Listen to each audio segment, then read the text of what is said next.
Hello, welcome to LS online class में आप सभी का स्वागत। उम्मीद है आप लोग अच्छे होंगे और मन लगा करके स्टडी कर रहे होंगे।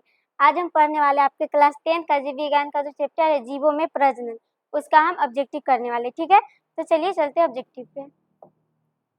इसमें आपका फर्स्ट क्वेश्चन है, द्विविखंडन क्रिया के द्वारा अलैंगिक प्रजनन होता है। द्विविखंडन क्रिया के द्वारा अलैंगिक प्रजनन किसमें होता है? ऑप्शन है अमीबा में, पैरामीशियम में, लिशमानिया में, इनमें से सभी में। तो याद रखिएगा, द्विविखंडन क्रिया के द्वारा अलैंगिक प्रजनन किसमें होता है?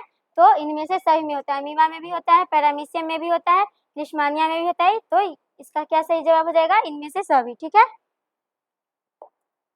नेक्स्ट है आपका हाइड्रा में प्रजनन किस विधि से होता है?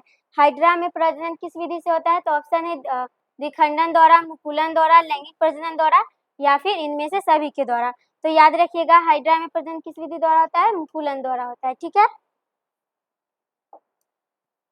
निम्नलिखित में कौन उभयलिंगी जंतु है? इसमें से आपको बताना है कि इसमें से कौन उभयलिंगी जंतु है। तो ऑप्शन है केचुआ, मछली, शेर, बकरी। तो याद रखिएगा, इसमें से कौन उभयलिंगी जंतु है? तो याद रखिएगा केचुआ होगा। ठीक है, केचुआ क्या है? उभयलिंगी जंतु है। ठीक है, पुष्पी पौधों में लैंगिक जनन किसके द्वारा होता है? पुष्पी पौधों में लैंगिक जनन जो होता है वो किसके द्वारा होता है? ऑप्शन है पत्तियों के द्वारा, तनों के द्वारा, फूलों के द्वारा, या फिर इनमें से किसी के द्वारा नहीं। तो याद रखिएगा, किसके द्वारा होता है? फूलों के द्वारा होता है। ठीक है, इष्ट में प्रजनन की क्रिया होती है। किसके द्वारा इष्ट में प्रजनन की क्रिया होती है? तो ऑप्शन है द्विखंडन द्वारा, बहुखंडन द्वारा, मुकुलन द्वारा, इनमें से किसी के द्वारा नहीं। तो किसके द्वारा होती है? मुकुलन द्वारा होता है। ठीक है,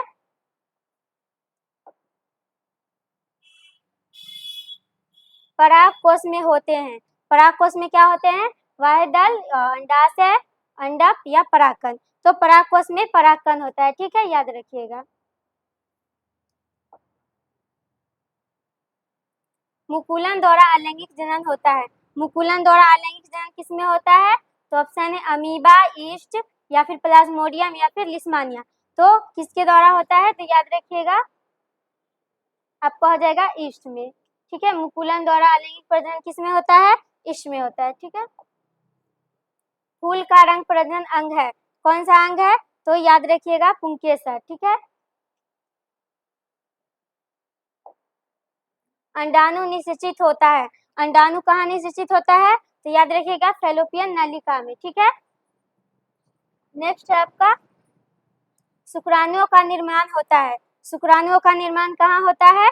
तो याद रखिएगा वृषण में। ठीक है, नेक्स्ट है आपका निम्नलिखित में नर युग्मक कौन है? इसमें से नर युग्मक कौन है? तो याद रखिएगा शुक्राणु। पुष्प का कौन सा भाग फल बनाता है? पुष्प का कौन सा भाग फल बनाता है? तो ऑप्शन है परागकोश, वर्तिकाग्र, वर्तिका, अंडाशय। तो याद रखिएगा, पुष्प का कौन सा भाग फल बनाता है? तो अंडाशय। ठीक है, हाइड्रा में प्रजनन की विधि निम्नलिखित में से कौन है? हाइड्रा में प्रजनन किस विधि द्वारा होता है? तो ऑप्शन है कायिक प्रवर्धन, उसके बाद है बीजाणु संवर्धन, समासन, उसके बाद है मुकुलन, उसके बाद है विखंडन। तो किसके द्वारा होता है? तो याद रखिएगा मुकुलन द्वारा होता है। हाइड्रा में प्रजनन किसके द्वारा होता है? मुकुलन द्वारा। पुष्प का कौन सा भाग परागकण बनाता है? पुष्प का कौन सा भाग है जो परागकण बनाता है? तो याद रखिएगा, आपका ऑप्शन है बाह्यदल, पंखुड़ी, पुंकेसर, स्त्रीकेसर। तो याद रखिएगा, पुष्प का कौन सा भाग बनाता है? तो पुंकेसर। निम्नलिखित में कौन मानव में मादा जनन तंत्र का भाग नहीं है? इसमें से कौन मादा जनन तंत्र का भाग नहीं है? ऑप्शन है अंडाशय, गर्भाशय, शुक्रवाहिका, डिंब वाहिनी। तो याद रखिएगा, कौन नहीं भाग है? शुक्रवाहिका। ठीक है, निम्नलिखित में कौन पुनरुद्भवन का उदाहरण है?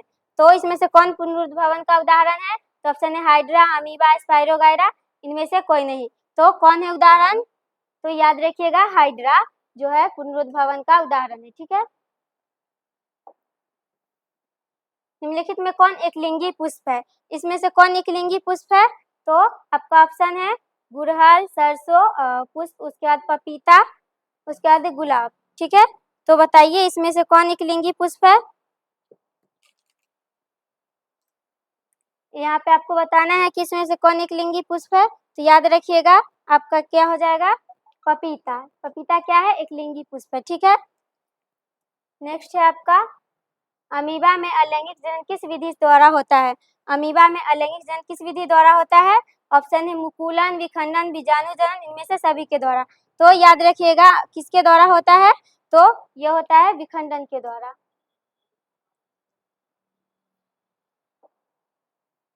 पौधे में जनन अंग कहाँ पाए जाते हैं। पौधे में जो जनन अंग है वो कहाँ का पाया जाता है, तो ऑप्शन है तना में, जड़ में, पुष्प में, फल में। तो याद रखिएगा पौधे में जनन अंग कहाँ पाया जाता है, पुष्प में पाया जाता है, ठीक है।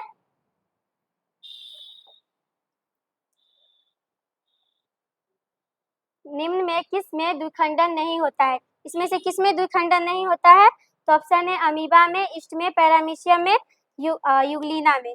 तो याद रखिएगा किसमें नहीं होता है द्विखंडन। इसमें से किसमें द्विखंडन नहीं होता है, तो याद रखिएगा आपका क्या हो जाएगा, ईस्ट में। ईस्ट में क्या होता है, मुकुलन होता है।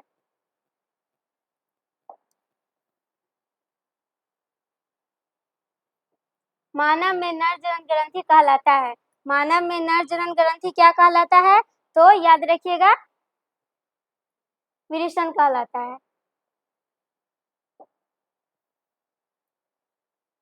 बीज विकसित होता है। बीज कहाँ विकसित होते हैं, आपका ऑप्शन है परागकोश में, अंडाशय में, पुंकेसर में या फिर बीजांड में। तो बीज कहाँ विकसित होते हैं, तो याद रखिएगा अंडाशय में।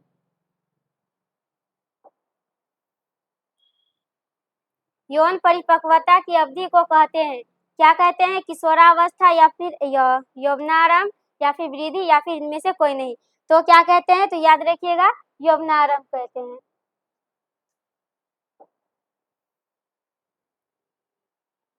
निम्न में से कौन लैंगिक जनन संचारित रोग है, तो क्या है आपका ऑप्शन है आंतज्वर, सुजाक, एड्स और उसके बाद है बी और सी दोनों। तो कौन है इसमें से,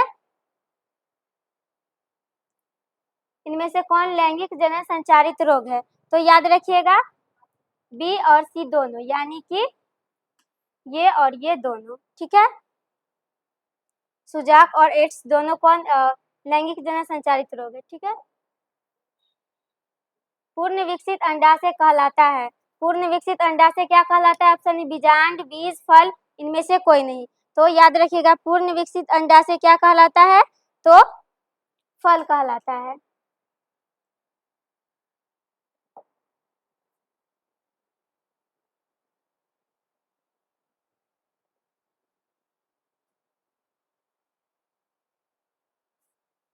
ये हो गया आपका।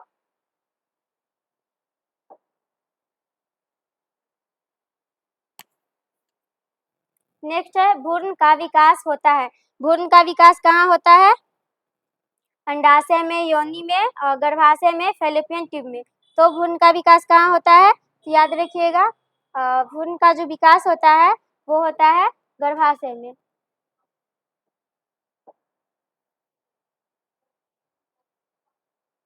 प्रथम मासिक धर्म प्रकट होना कहलाता है मेनोपॉज, मेनार्च, उसके बाद मासिक चक्र, इनमें से सभी। तो क्या कहलाता है, याद रखिएगा प्रथम मासिक धर्म का प्रकट होना क्या कहलाता है, तो आपका हो जाएगा मेनार्च।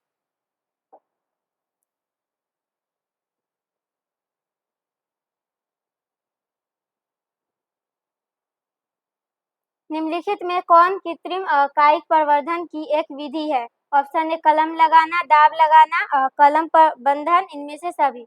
तो इसमें से आपको बताना है कि कौन कृत्रिम कायिक प्रवर्धन की एक विधि है, तो याद रखिएगा क्या हो जाएगा आपका, इनमें से सभी। ये कलम लगाना, दाब लगाना, कलम बंधन, इनमें से सभी हो जाएगा, ठीक है।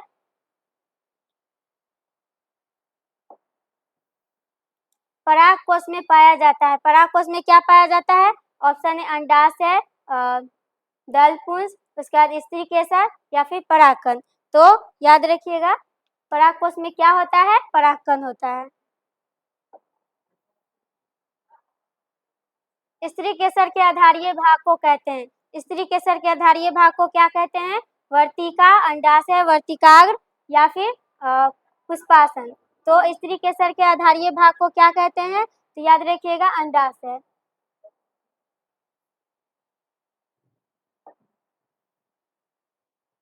पुंकेसर के अग्रभाग को कहते हैं, पुंकेसर के अग्रभाग को क्या कहते हैं? ऑप्शन है वर्तिका, वर्तिकाग्र, परागकोश या फिर परागनली।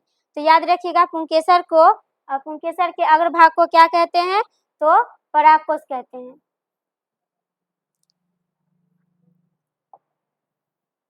नर युग्मक एवं मादा युग्मक का संयोजन नर युग्मक एवं मादा युग्मक के संयोजन से बनता है। क्या बनता है? तो याद रखिएगा जाइगोट बनता है। निषेचन क्रिया मुख्य रूप से होती है। निषेचन क्रिया मुख्य रूप से किसमें होती है? अमीबा में, इष्ट में या फिर पुष्पीय पादप एवं जंतुओं में, या फिर इनमें से किसी में नहीं। तो किसमें होती है? याद रखिएगा पुष्पीय पादप एवं जंतु में होती है। बीजांड की दीवार मोटी होकर बनाती है। बीजांड की दीवार मोटी होकर क्या बनाती है? ऑप्शन है फल, बीज, यहाँ पे बीज होगा,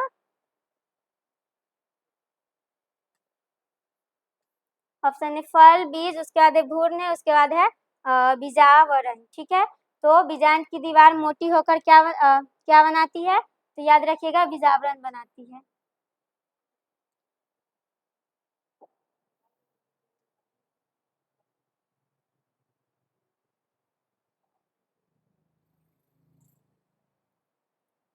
स्त्रियों में मासिक चक्र के दरमियान एक परिपक्व अंडाणु किस दिन अंदर से बाहर निकलता है? तो 28वें दिन या फिर 14वें दिन या फिर 20वें दिन या फिर 30वें दिन। तो याद रखिएगा 14वें दिन। ठीक है,